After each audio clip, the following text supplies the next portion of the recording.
지난 4월 제2차 전체 학생 대표자 회의에서 일부 단체의 예산이 삭감된 이후 제8차 중앙운영위원회에서 일부 안건이 다시 논의되며 논란이 이어졌습니다. 특히 예산 삭감 사유와 이후 재심의 과정의 절차적 정당성을 두고 다양한 의견이 나오고 있습니다.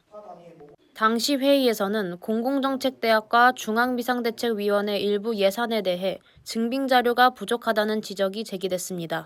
작년 중앙비상대책위원회 체제 당시 야간 카페 운영 과정에서 해당 계좌의 증빙자료가 충분히 확인되지 않았다는 의견도 나온 것으로 전해졌습니다.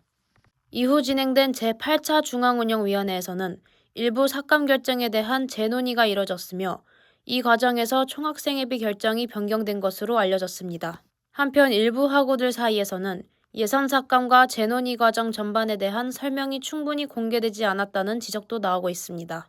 실제로 회의 과정에서 어떤 의견과 설명이 오갔는지 확인할 수 있는 자료 역시 제한적이라는 의견 또한 나오고 있습니다.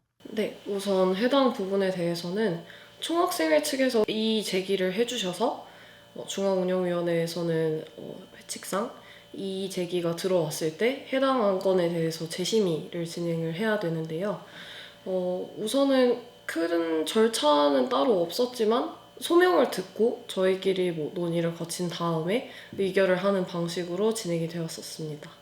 우선은 총학생회 소명문 같은 경우는 여러 가지를 말씀을 해주셨는데 말씀을 해주셨던 가장 큰 포인트는 어쨌든 작년에 중앙비상대책위원회가 보여주었던 실책에 대해서는 책임을 지는 것은 맞다만 총학생회라는 큰 단위는 어쨌든 저희 학교의 전체 학우분들을 대표하는 단위로서 전체 학우분들께 돌아가는 수혜를 작년의 실책을 금년도에 책임을 전가해서 금년도의 학우분들께서 그 피해와 책임을 고스란히 수혜가 줄어드는 등의 피해로 받게 되는 것은 조금 아니지 않느냐, 그런 부분들을 충분히 이해해 주셨으면 좋겠고 금년도에는 이런 일이 재발하지 않도록 유의하도록 하겠다라는 그런 느낌의 소명문을 말씀을 해주셨는데 중앙운영위원회에서는 해당 소명문을 듣고 생각보다 별다른 논의가 오가지는 않았습니다.